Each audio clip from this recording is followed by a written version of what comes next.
Have you ever wondered what it feels like to have a billionaire father? Trust me, it's not the fairy tale you're imagining. My dad is one of the most powerful real estate moguls in New York City. He owns half of Manhattan. He dines with senators, and he believes, truly believes, that money makes him God. He planned my entire life before I could even walk. Which schools, which friends, which career, which husband. When I was 16, he told me, "Love is a luxury for poor people. You're in Ashford. You marry for strategy." 6 months ago, I broke his rules. I fell in love with a man he called Trash from Queens, a mechanic with grease under his fingernails. And at my own wedding, in front of 300 guests, my father stood up and disowned me. What he didn't know? That Trash was about to become his biggest regret. Hey everyone! I'm Fiona, 28 years old. If you're watching, hit subscribe and tell me where you're tuning in from. Drop your location and local time in the comments. I read every single one. Now let me take you back 8 months ago, to the night I told my father I was marrying a man he'd never met. The Ashford penthouse on the Upper East Side had floor-to-ceiling windows that looked down on Central Park like it owned it, which, in a way, my father believed he did.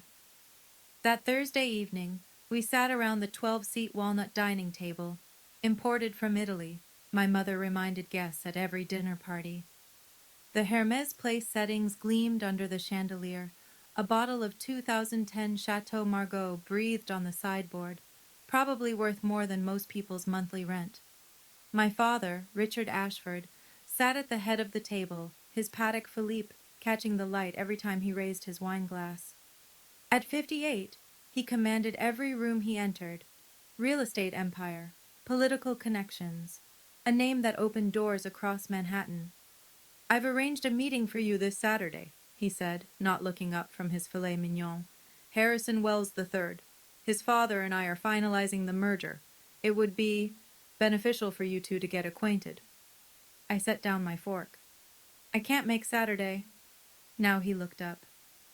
"I have someone I want you to meet," I continued, my heart hammering against my ribs. "Someone I've been seeing for 6 months. His name is James, and I—" "Who?" My father's voice cut through the room like a blade. "What family? Wells? Montgomery?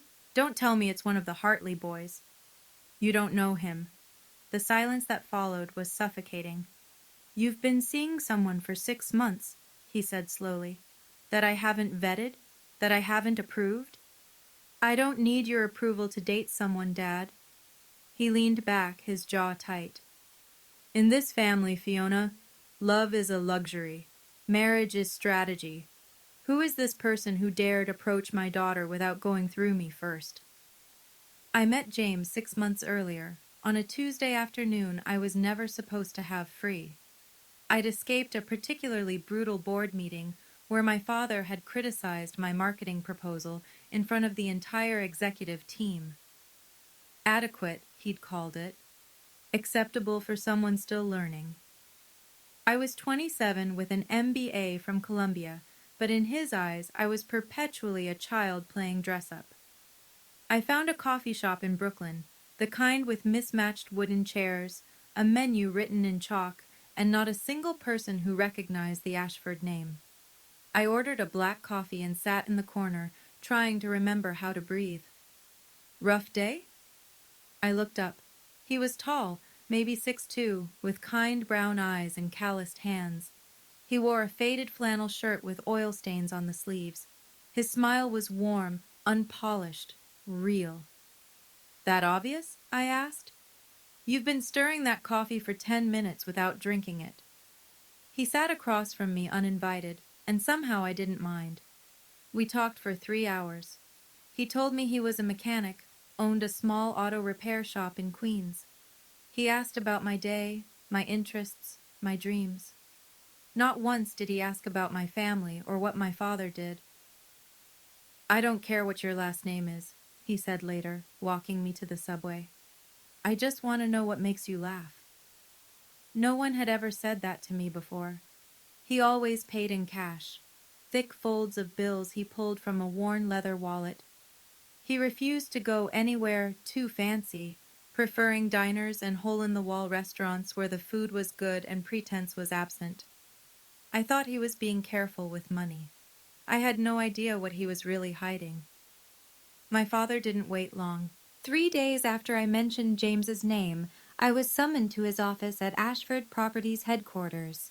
The corner suite on the 42nd floor, with its $15 million Basquiat on the wall and its view of the entire financial district, was designed to intimidate. It worked on most people. A manila folder sat on his desk.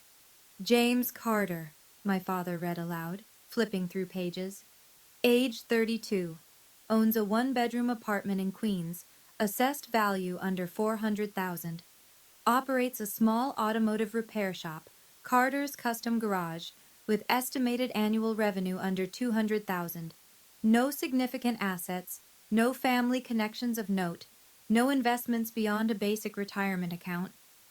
He closed the folder and looked at me with something between pity and disgust. This is who you've chosen? A grease monkey from Queens? He's a good man. Good men don't build empires, Fiona. Good men get swallowed by them. He stood, walking to the window. I had the best private investigator in the city dig into this. James Carter. Do you know what he found? Nothing. No debts, no scandals, no skeletons. Just nothing. A completely unremarkable man. Maybe that's exactly what I want. He turned, his eyes cold. You're in Ashford. You don't get to be unremarkable. He doesn't want anything from me, Dad. He doesn't care about the money or the name or any of it. That's what you can't understand. My father laughed, a sharp, bitter sound. Everyone wants something. The only question is when they reveal it. He slid the folder across the desk. End this, now, before you embarrass this family further. I left the folder on his desk and walked out without another word. His investigator found nothing suspicious because James had been careful, very, very careful. James proposed on a Sunday morning.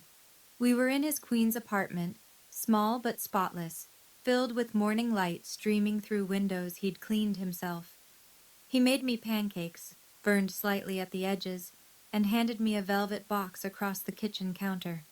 Inside was a ring. Simple, elegant, a diamond on a gold band that caught the light like a tiny star. I know I'm not what your family expected, he said quietly. I know I can't give you penthouses or private jets, but I can give you this.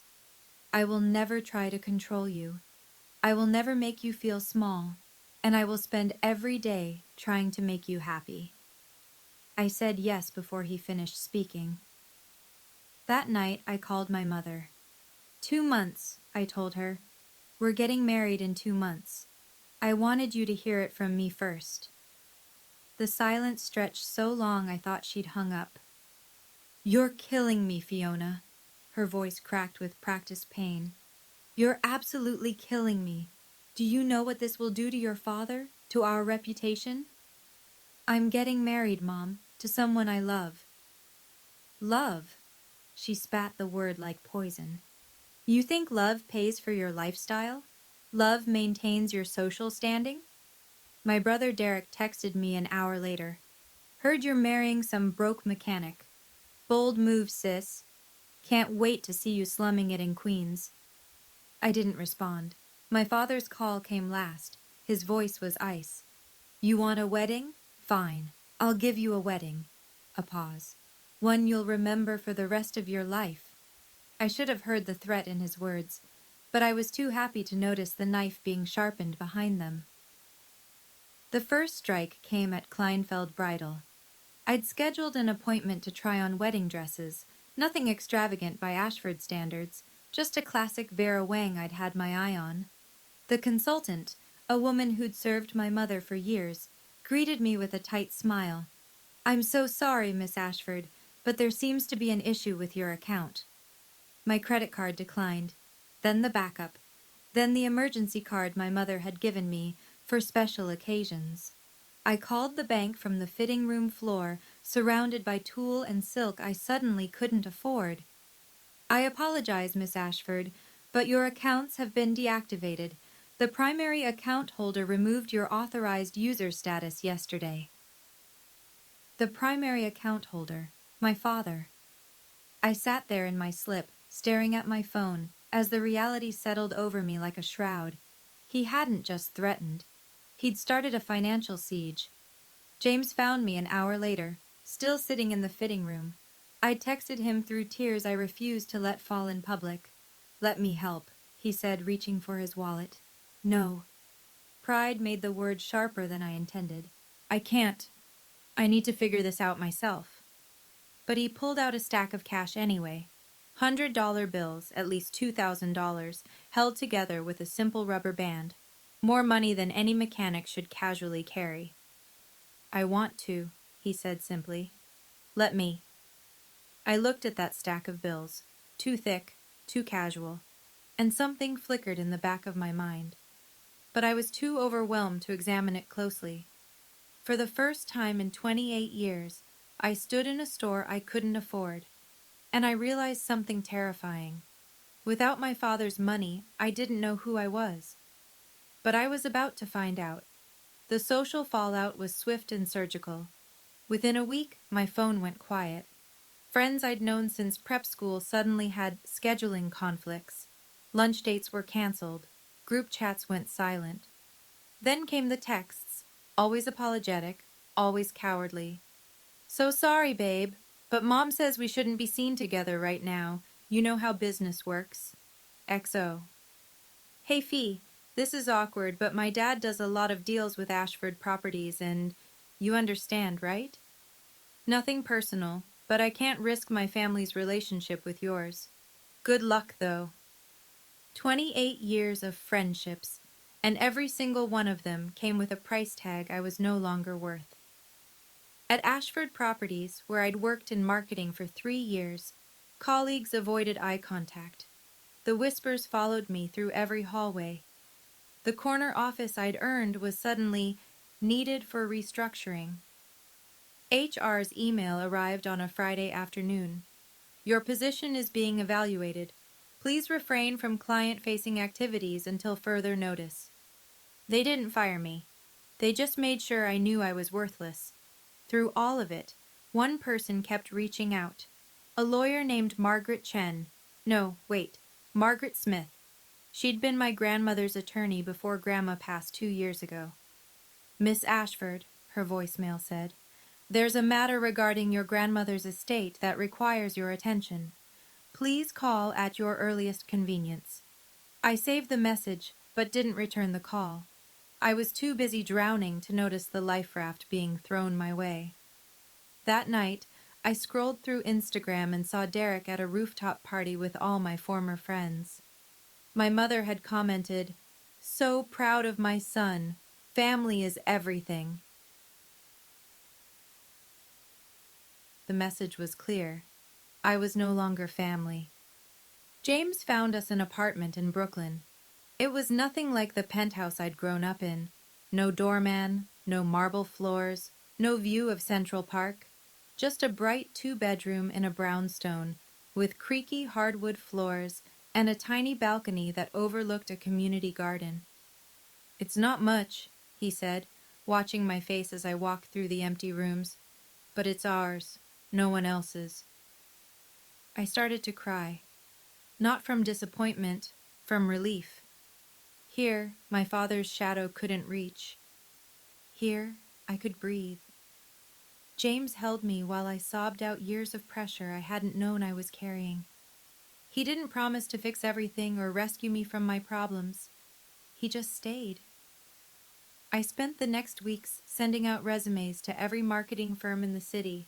The rejections came fast, too fast. Somehow, everywhere I applied already knew about the Ashford situation. Doors slammed shut before I could even knock. "I'll figure something out," I told James over dinner. Takeout containers spread across our second-hand kitchen table. "I have to do this myself," he nodded. "I know, but I'm here if you need me." That night, I woke at 2 a.m. to find his side of the bed empty. Through the cracked bedroom door, I saw him in the living room, phone pressed to his ear, speaking in hushed, urgent tones. The quarterly projections need adjustment before the board meeting. No, don't push it to Williams. I'll handle the technical review myself. I must have made a sound because he turned, saw me, and quickly said, I'll call you back. Work stuff, he said with a small smile. Go back to sleep. I nodded and returned to bed, but I lay awake for hours, wondering when mechanics started having board meetings. 1 week before the wedding, my father appeared at our apartment. I hadn't seen him since I'd walked out of his office. Now he stood in our Brooklyn doorway, his Tom Ford suit as out of place as a diamond in a sandbox, looking at our modest living room like it might be contagious. I'm here to make you an offer, he said, not bothering with greetings. James stood beside me, silent and watchful. My father pulled out a checkbook. $5 million. Cancel the wedding. Come home. We'll pretend this little rebellion never happened. I stared at the blank check in his hand. $5 million. More money than I could earn in a lifetime on my own. Enough to start fresh anywhere in the world. No. 10 million. His pen hovered. Final offer. I'm not for sale, Dad. His face twisted into something ugly. Then you're a fool. And when this marriage fails, because it will, don't come crawling back. You'll have nothing, no inheritance, no trust fund, no shares in the company, no Ashford name to protect you. He stepped closer, his voice dropping to a hiss. You'll be nobody, just like him. He gestured at James with contempt, James who hadn't said a word, who stood with his hands loose at his sides and a strange, cold calm in his eyes. Mr. Ashford, James said quietly, I think you should leave. Oh, the mechanic speaks, my father laughed. Enjoy her while you can, son. When the shine wears off and she realizes what she's given up, she'll resent you for it. I don't think she will. Something passed between them, a look I couldn't quite read. My father's smirk faltered for just a moment. Then he turned and walked out without another word. He'll make the wedding hell, I whispered. James took my hand. Let him try. Our wedding was supposed to be small. James and I had planned an intimate ceremony at a restaurant in Brooklyn. 50 guests, mostly colleagues from my marketing days who'd stayed loyal, and a few of James's friends from the garage. Simple, meaningful, ours. We arrived to find 250 extra guests already seated. They filled every corner of the restaurant, spilling out onto the patio, women in Chanel and Oscar de la Renta, men in bespoke suits worth more than our rent. My father's world, uninvited and unapologetic. My mother sat in the front row, dabbing her eyes with a handkerchief. Derek scrolled through his phone, looking bored. And there, at the center of it all, stood my father in a 3-piece Brioni suit, a glass of champagne in hand, smiling like he owned the place. Because in every way that mattered to him, he did. Surprise, sweetheart. He kissed my cheek before I could pull away. You didn't think I'd miss my only daughter's wedding, did you? What is this? I demanded. What did you do? I promised you a wedding you'd remember. His smile didn't reach his eyes. Consider this my gift. I looked around at the sea of faces, Manhattan's elite, my father's business partners, society columnists with their phones ready, and realized what he'd done. He'd turned our intimate celebration into a spectacle, a stage, and he was about to be the star. James squeezed my hand. We can leave right now. Say the word. I looked at the guests, at my father's triumphant smile, at the altar we'd chosen together. No. I straightened my shoulders. We're getting married today. Whatever he's planning, we'll face it together. I had no idea how bad it was about to get. My father waited until the ceremony was complete. We'd exchanged vows, James's words simple and sincere, mine thick with emotion. The officiant pronounced us married. For one perfect moment, surrounded by the chaos my father had created, I was happy. Then came the clinking of glass, Richard Ashford rose from his seat, Dom Perignon in hand, and the room fell silent. 300 guests turned to watch him like spectators at an execution. "A toast," he announced, his voice carrying across the restaurant, "to my daughter and her husband." The pause before husband dripped with contempt. "I built everything I have from nothing," he continued, pacing slowly toward the center of the room. "Every dollar, every deal, every opportunity, earned through blood and sacrifice. And I dreamed that one day my daughter would marry someone worthy of that legacy." He stopped in front of our table, looking down at James like he was examining something unpleasant on his shoe. "Instead, she chose this, a grease monkey from Queens, a parasite with nothing to offer but calloused hands and empty pockets." Gasps rippled through the crowd. Someone laughed nervously. I saw phones rising, recording. "So I'm here to make an announcement." My father's voice hardened into steel. "From this moment forward, Fiona Ashford is no longer my daughter. She is hereby removed from my will, cut off from her trust fund, and stripped of any claim to Ashford properties."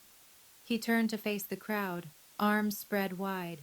"Let this be a lesson. When you choose poverty over family, you get exactly what you deserve." He drained his champagne, set the glass on our table, and smiled. "Congratulations, sweetheart. You're finally getting everything you asked for." The silence that followed was deafening. James didn't flinch. He rose slowly from his chair, straightening his tie, a simple navy blue, nothing designer, and faced my father with an expression I'd never seen before, calm, controlled, almost amused. "Thank you for coming, Mr. Ashford," he said, his voice steady and clear. "And thank you for your blessing." My father snorted. "Blessing? I just told you you're getting nothing." "I heard you." James stepped forward until they were face to face. "And I want you to know we don't need it." "You don't need it," Richard laughed, harsh and mocking. "You own a garage worth less than my watch. You live in a shoebox apartment. What exactly do you have to offer my daughter?" James smiled, a small, private smile that sent a chill down my spine and my father's. "Something more important than money, Mr. Ashford. I have her." Somewhere in the crowd an older man stood up, silver-haired, distinguished, wearing a suit that even I could tell was quietly expensive. He watched the exchange with sharp eyes and the hint of a smile. I'd seen him earlier among James's guests, but hadn't thought to ask who he was. My father glanced at the man, then back at James, and for just a moment, something flickered across his face. Uncertainty, maybe. The sense that he was missing something. "Enjoy your poverty," my father spat. "When she's tired of struggling, when she realizes what she's thrown away, and she will. Don't say I didn't warn you." "Real wealth isn't measured in bank accounts, Mr. Ashford." James's voice dropped, meant only for us. "But you'll understand that soon enough." My father laughed again, but it sounded hollow. He had no idea how prophetic those words would prove to be.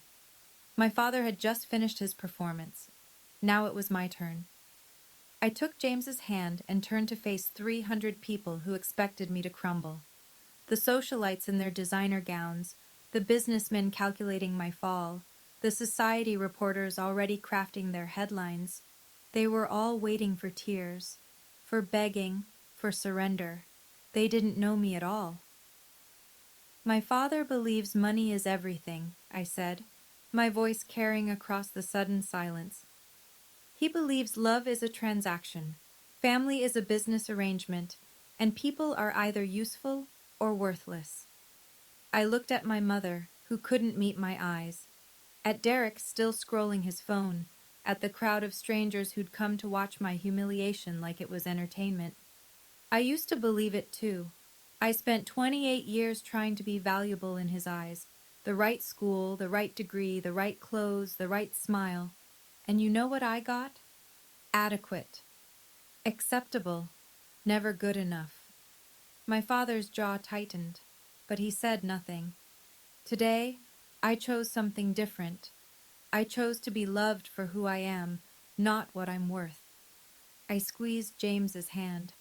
And if that cost me everything I was supposed to inherit, then it wasn't mine to begin with. I turned to the remaining guests, some looking uncomfortable, others moved. If anyone here came to watch a tragedy, I'm sorry to disappoint you. This is a celebration. If you want to leave, the door is right there. But if you want to stay and actually celebrate with us, I smiled. Welcome to our wedding.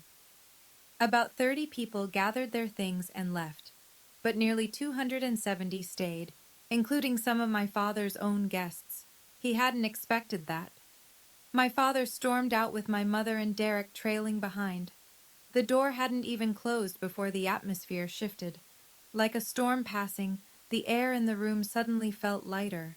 Someone started clapping, a genuine, warm applause that spread through the crowd. The DJ, who'd been frozen in shock, finally started the music.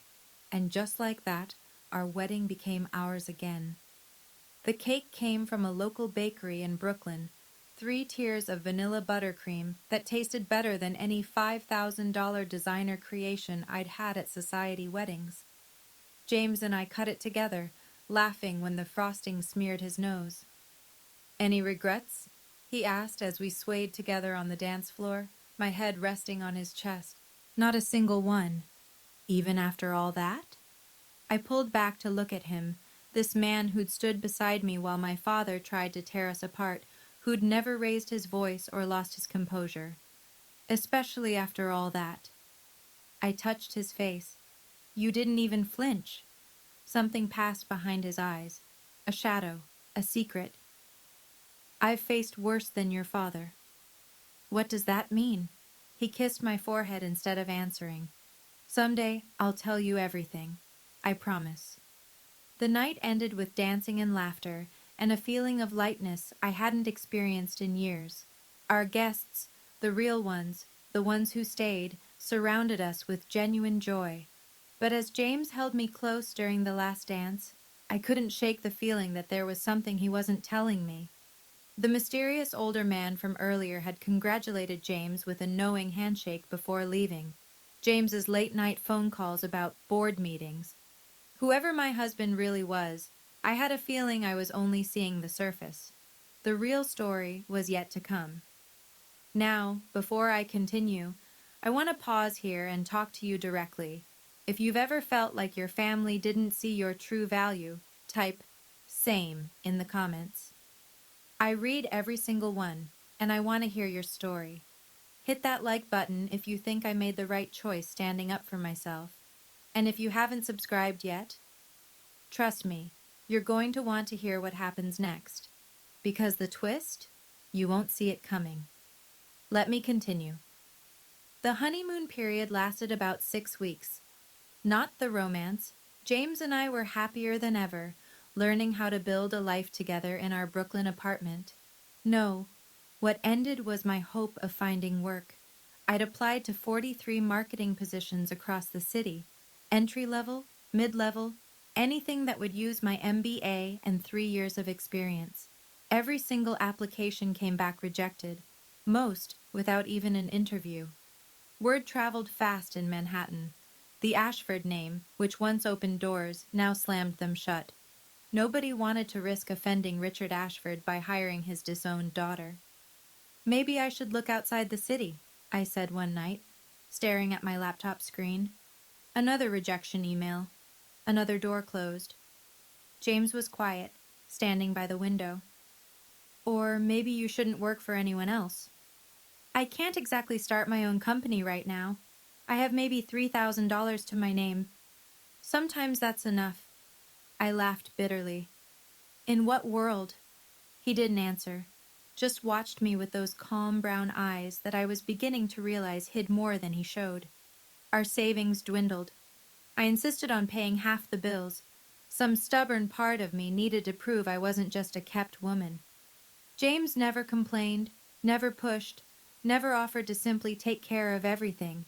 He respected my pride even when it made things harder. But at 3 a.m., when I couldn't sleep, the doubt crept in. What if my father was right? What if I couldn't survive without the Ashford name? What if I'd given up everything for a man I was only beginning to know?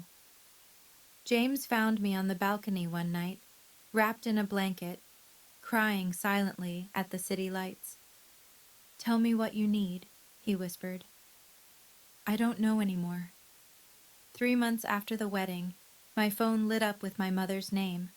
I almost didn't answer, but some desperate part of me still hoped. "Darling." Her voice was honey smooth, the way it got when she wanted something. "How are you? We've been so worried." "Have you?" "Of course. You're still my daughter, no matter what your father says." A strategic pause. "You know, he hasn't formally changed the will yet. There's still time if you wanted to. Reconsider." "Reconsider my marriage." "Reconsider your choices. You've made your point, Fiona. We all understand you wanted independence, but surely by now you've realized that man can't give you the life you deserve." I thought about James making me coffee every morning, remembering exactly how I liked it. About the way he held me when the rejection emails piled up. About his steady faith in me when I had none in myself. "I think he already has," she sighed. "You're killing me, Fiona. Every day you stay with him is another day you're throwing away your future."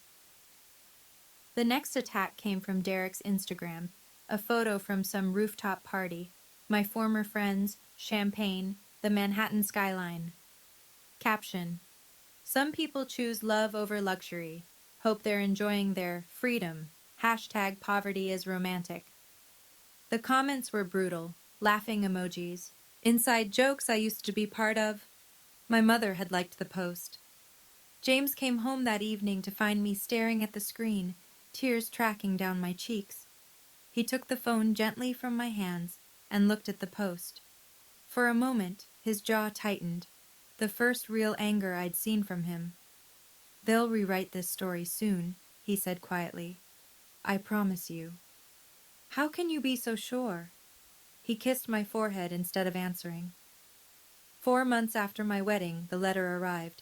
Heavy cream paper, Ashford Properties letterhead, the law firm's seal embossed in gold. "Dear Ms. Ashford Carter, this letter serves as formal notification that Richard Ashford has executed amendments to his last will and testament. Per these amendments, you have been permanently removed as a beneficiary. Your previous designation to receive 20% of Ashford Properties Holdings, estimated current value $200 million, has been reallocated. Additionally, trust account number 47,891, established in your name, has been dissolved per trustee authority. These changes are final and irrevocable. Regards."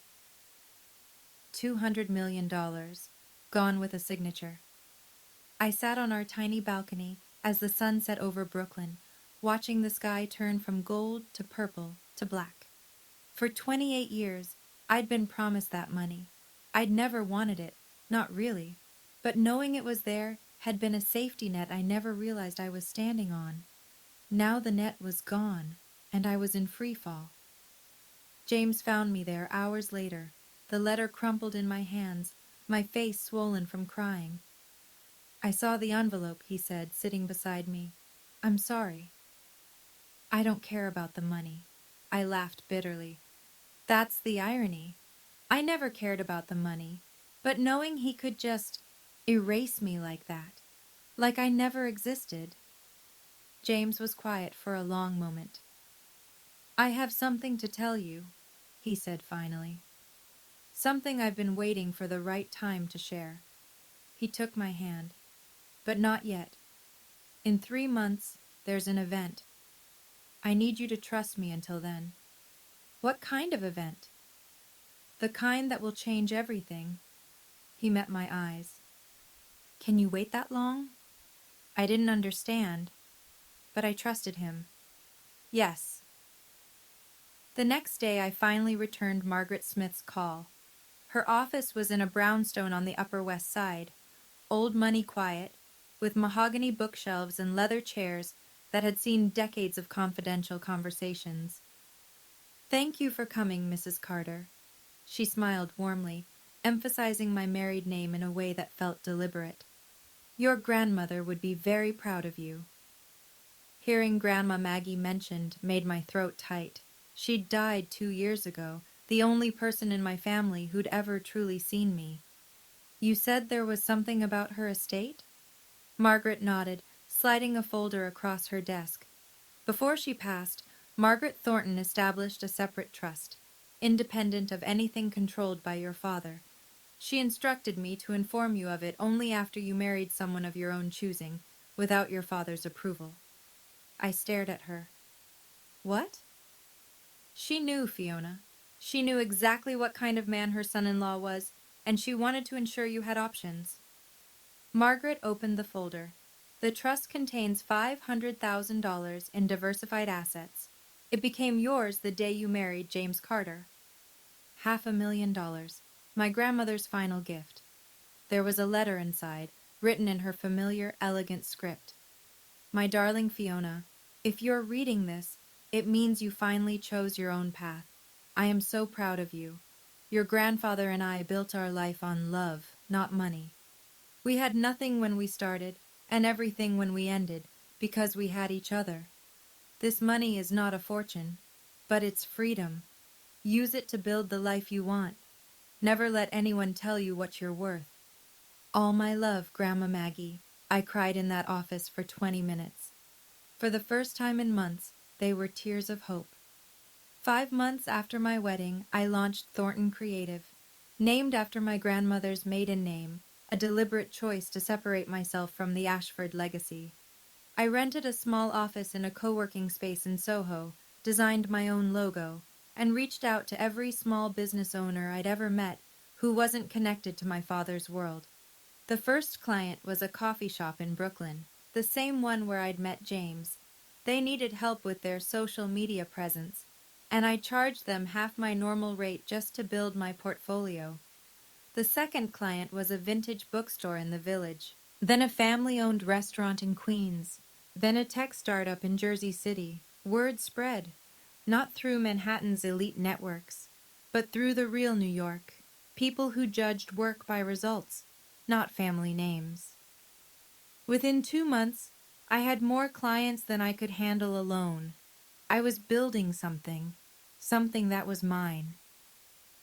I'm proud of you, James said one evening, watching me work on a campaign from our kitchen table.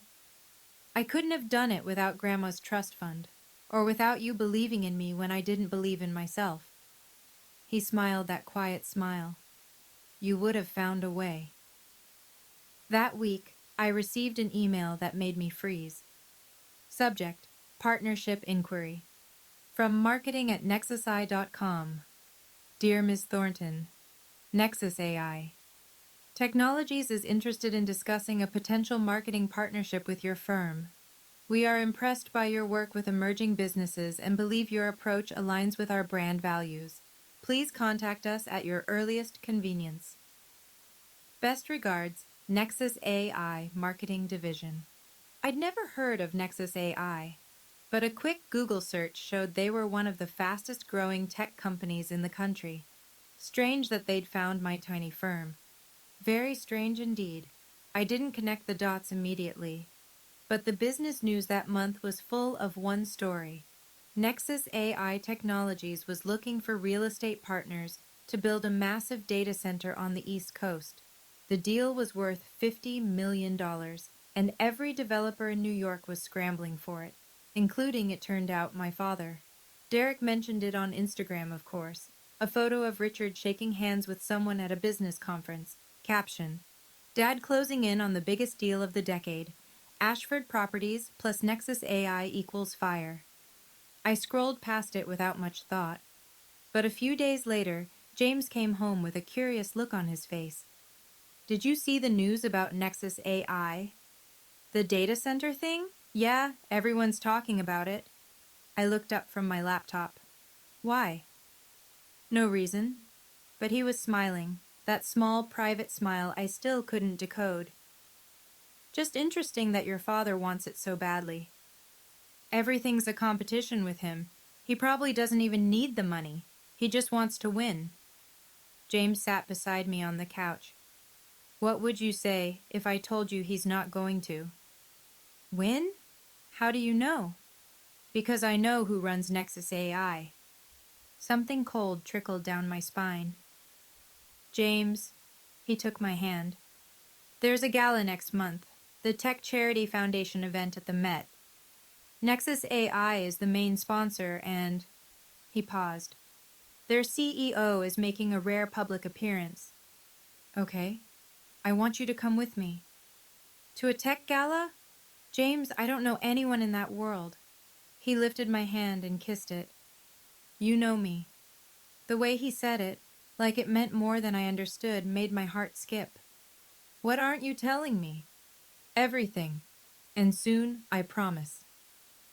2 weeks before the gala, James sat me down. It was Sunday morning.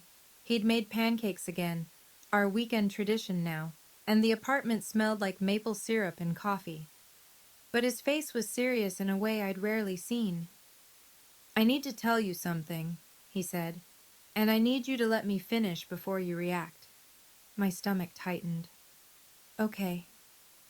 The auto shop is real.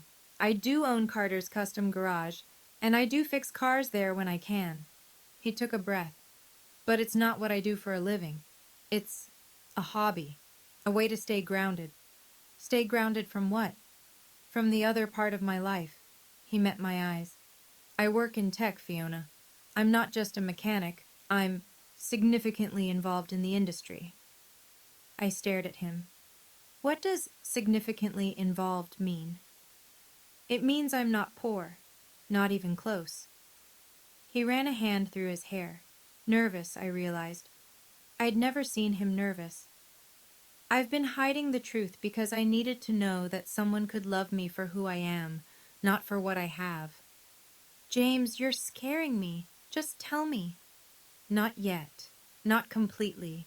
I want you to see it for yourself. At the gala. He pulled something from his pocket, a thick envelope with elegant calligraphy. This is your invitation. VIP access. My guest. I took the envelope. Inside was a heavy cream card, gold embossed. The Tech Charity Foundation cordially invites you to our annual gala guest of honor, James Carter. Guest of honor. James. My voice came out as a whisper. Who are you? He took my face in his hands, his eyes more vulnerable than I'd ever seen them. I'm the man who loves you. Everything else is just details. The 2 weeks before the gala felt like living in a dream I couldn't quite wake from. I Googled Nexus AI CEO obsessively. The search results were maddeningly vague. The company was famous for its privacy, no photos of leadership, no public statements, just a reputation for brilliant innovation and a mysterious founder who avoided the spotlight. Forbes had run a piece 6 months ago. The billionaire nobody's seen inside the world of Nexus AI's phantom founder. No name, no face, just speculation about a young tech genius who'd built a $4 billion empire while staying completely invisible. I thought about James, his late-night phone calls about board meetings, the technical jargon I'd overheard, the casual stacks of cash, the mysterious older man at our wedding who'd looked at James with something like respect or deference. The pieces were all there. I'd just been too close to see the picture. The night before the gala, James presented me with a dress, a Valentino, black and elegant, probably worth more than our monthly rent. I didn't ask how much it cost. I was beginning to understand that money wasn't a concern for him, had never been. Are you angry? He asked quietly. That I didn't tell you sooner? I looked at this man, my husband, who I was only now beginning to truly know. I'm not sure what I am, I admitted. You lied to me. I withheld information to protect something important. There's a difference. Is there? He nodded. Tomorrow you'll understand everything, and then you can decide how you feel. He kissed my forehead. Whatever you decide, I won't blame you. I barely slept that night. In a few hours, I would walk into a world I thought I'd left behind and discover that my husband wasn't the struggling mechanic my father had mocked.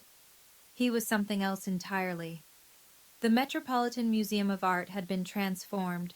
Crystal chandeliers hung from the ceiling of the Great Hall like frozen starbursts.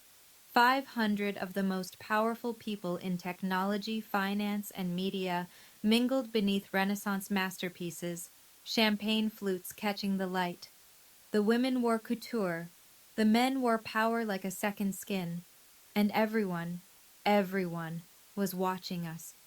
I walked in on James's arm, my black Valentino suddenly feeling inadequate against the sea of designer gowns. But James moved through the crowd like he owned it, nodding to people who nodded back with deference I couldn't explain. "James Carter," a silver-haired man said, shaking his hand warmly.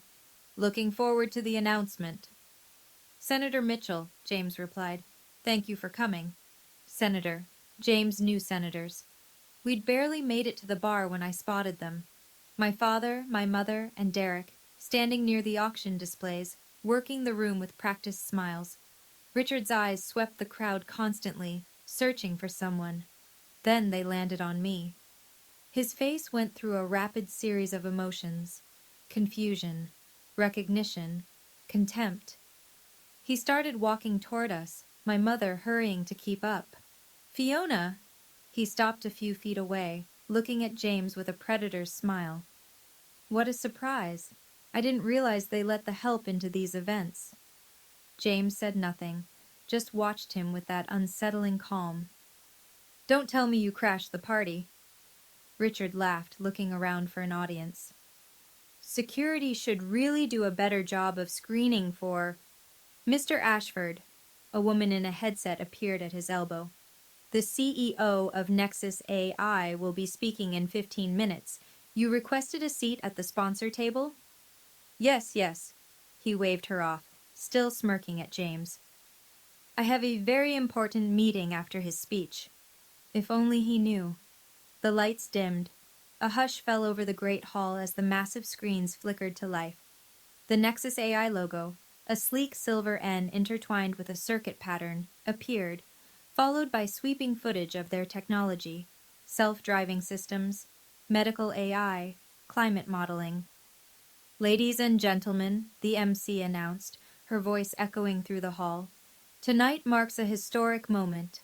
For the first time ever, the founder and CEO of Nexus AI Technologies will address the public in person."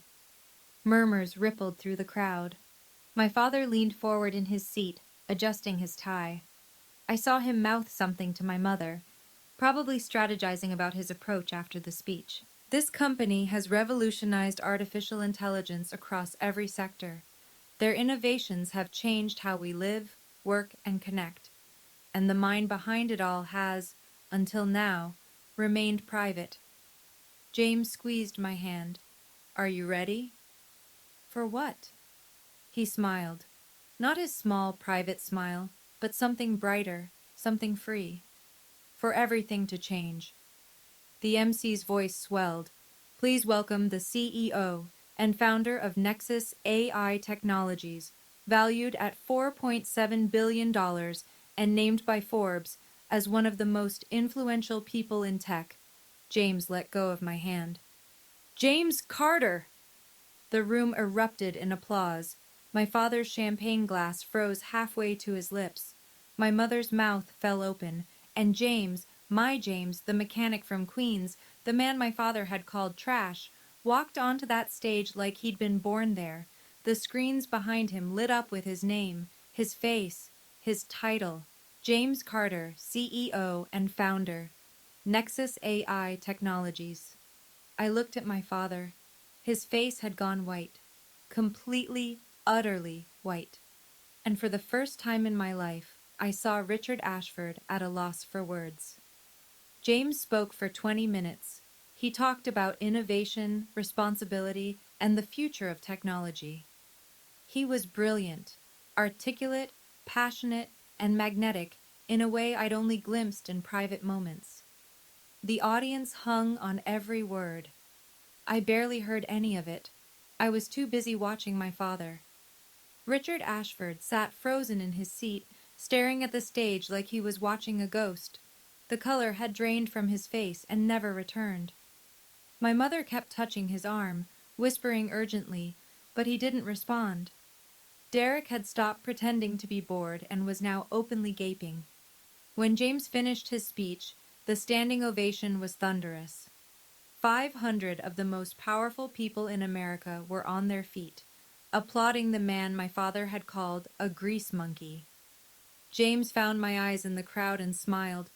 Just for me. The reception afterward was chaos. Everyone wanted to meet the mysterious CEO who'd finally emerged.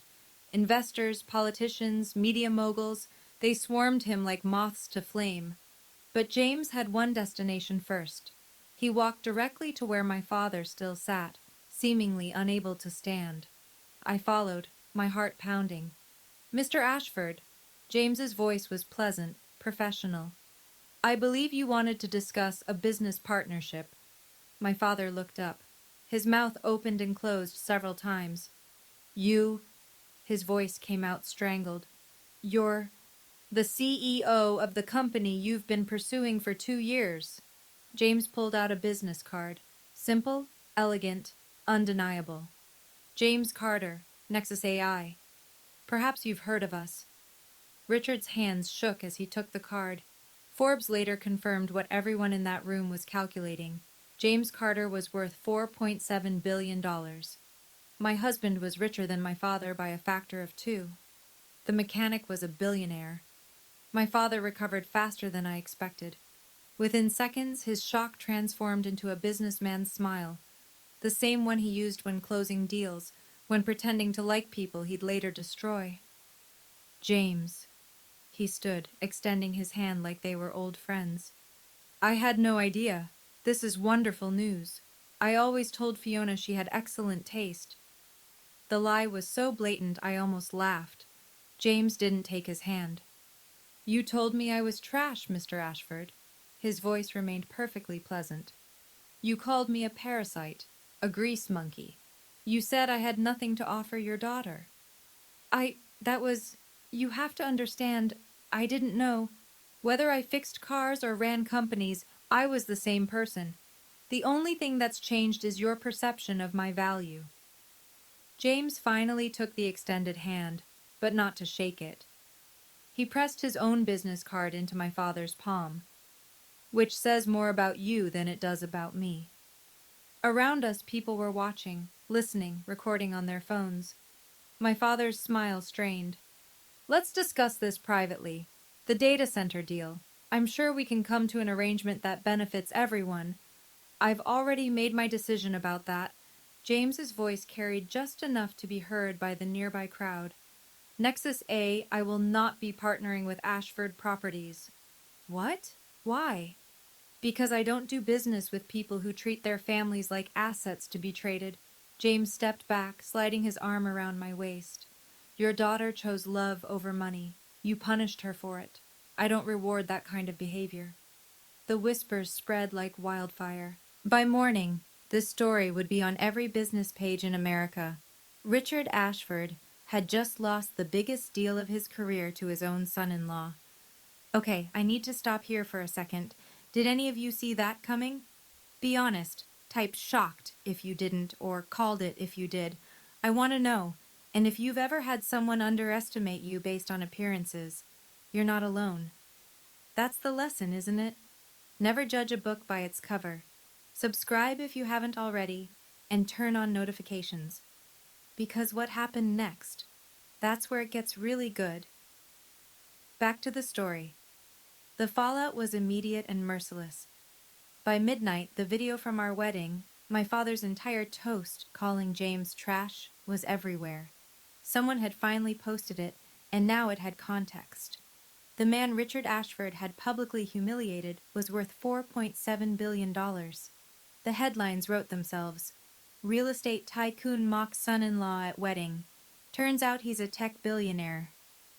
Ashford Properties CEO learns expensive lesson about judging books by covers. The $50 million mistake. How one father's pride cost his company everything. Within a week, two of my father's other business partners announced they were reviewing their arrangements. One major investor pulled out of a development project, citing concerns about judgment and leadership. The social media comments were brutal. Every business forum, every society blog, every corner of the internet was laughing at Richard Ashford. But the sweetest twist came from Derek. My brother, my Instagram-mocking, champagne-toasting brother, showed up at our apartment 3 days after the gala. He actually rang the doorbell like a civilized person. "James!" He shifted uncomfortably in our living room. "Look, I wanted to apologize for the things I said, the Instagram posts. It was immature, and You wanted to apologize," James said calmly, "or you wanted access." Derek's face reddened. "Come on, man. We're family now. Think about the partnerships we could create. Ashford Properties and Nexus AI, working together. The same Ashford Properties that disowned my wife?" James stood. "The same family that cut her off and mocked her for marrying me?" He opened our front door. "You made your choice 6 months ago, Derek. We're not family. We're just people who share a relative." The door closed. Derek left. Some people only apologize when they want something. James understood that better than anyone. My mother called 3 times before I answered. "Fiona, darling." Her voice was thick with tears. Real or manufactured, I couldn't tell anymore. "You have to understand. I always supported you. I wanted to speak up at the wedding, but your father, you know how he is. You didn't say a word, Mom. I was afraid. You know what he's like when he's angry. I had to protect myself." "You had to protect yourself." I let the words hang. "What about protecting me?" Silence. "I have something," I said quietly. "Something Grandma's lawyer gave me. A letter that was supposed to stay sealed." I heard her sharp intake of breath. "Grandma's lawyer found an email in the estate files, Mom, an email you sent to Dad 2 days before my wedding." I pulled up the screenshot on my phone, the one Margaret Smith had reluctantly shared when I asked about family communications around that time. "You wrote, 'Richard is right. She needs to learn. Let her struggle for a few months without money. She'll come crawling back and marry Harrison like she should have.'" The silence stretched so long I thought she'd hung up. "That was taken out of context." "Was it?" My voice was steady now. "You didn't defend me, Mom. You helped plan my punishment. You stood there while Dad humiliated me, and you were part of it the whole time. Fiona, I'm not angry." And I realized, saying it, that it was true. "I'm just done. If you want to be part of my life, really part of it, you'll have to earn it, through actions, not words." "What does that mean?" "It means I'll call you when I'm ready. Please don't call me again until then." I hung up before she could respond. Some boundaries need to be built with silence. My father came alone. No driver, no entourage, no Tom Ford armor. Just a tired man in wrinkled clothes standing in our Brooklyn doorway with something I'd never seen before on his face: humility. "May I come in?" I stepped aside. James stood by the window, watching but not interfering. My father looked around our modest apartment. The second-hand furniture, the small kitchen, the photos from our wedding on the wall. And for once, he didn't seem to be calculating its value. "I've lost 3 partnerships this week," he said quietly. "The data center deal is dead. The board is discussing whether to remove me as CEO of my own company." He laughed bitterly. "Turns out public humiliation has consequences." "I'm sorry about your business problems." "No, you're not. And you shouldn't be." He finally met my eyes. "I was wrong, Fiona. About James. About you. About what matters." I'd waited my whole life to hear those words. Now that they came, I felt tired. I don't need your apology, Dad. Then what do you need? I thought about it, really thought about it. I need you to understand that I'm happy. Not because my husband turned out to be rich. I was happy before I knew. I'm happy because I'm respected, supported, loved for who I am. I stepped closer. Can you understand that? Something shifted in his face. Maybe not full understanding. Maybe that was too much to ask. But something. I'm trying. Then try harder. I put my hand on his arm. I'm willing to have you in my life, Dad, but not as someone who controls me, not as someone who judges my worth by my husband's bank account, as my father. Just that. He nodded slowly. I don't know how to do that. Then learn. It wasn't forgiveness, but it was a start. 1 year after our wedding, Thornton Creative had 15 employees. My little marketing firm had grown into something real, not because of James's money or connections, but because of referrals from satisfied clients and a reputation I'd built one project at a time. We'd just signed our biggest contract yet, a year-long campaign for a Fortune 500 company who'd found us through word of mouth. James still went to the garage on weekends. He said it kept him grounded, reminded him of who he was before the billions. Sometimes I joined him, handing him wrenches and learning the names of engine parts. My father was still learning too. Our relationship wasn't healed, might never be fully, but he was trying. He'd started therapy, according to my mother. He'd asked me to coffee twice, and both times he'd asked questions about my life instead of talking about himself. Progress, not perfection.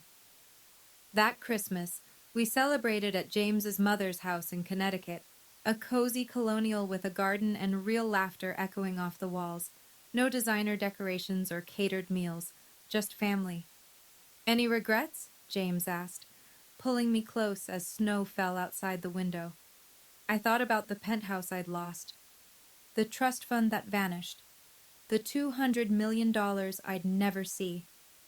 Then I thought about building something with my own hands, about being loved for who I was, about my grandmother's words, never let anyone tell you what you're worth. Not a single one. He kissed me, and the snow kept falling, and somewhere in Manhattan, my father was probably still tallying his losses. But I'd stopped counting a long time ago. Real wealth, I'd learned, isn't measured in bank accounts. It's measured in the peace you feel when you finally stop trying to be who everyone else wants you to be, and just become yourself. If you take anything from my story, let it be this. First, don't let anyone define your worth by money, not even family, especially not family. Second, actions speak louder than words. When people show you who they are, believe them. And when they suddenly change after learning your value, be skeptical. Third, true love doesn't ask you to abandon who you are. It gives you room to grow into who you're meant to be. Thank you for staying until the end. If this story meant something to you, hit that like button and subscribe. Turn on the bell so you never miss another story. Check the description for more stories like this. Some twists are even wilder than mine. And drop a comment. Should I have forgiven my father completely? I read every single one.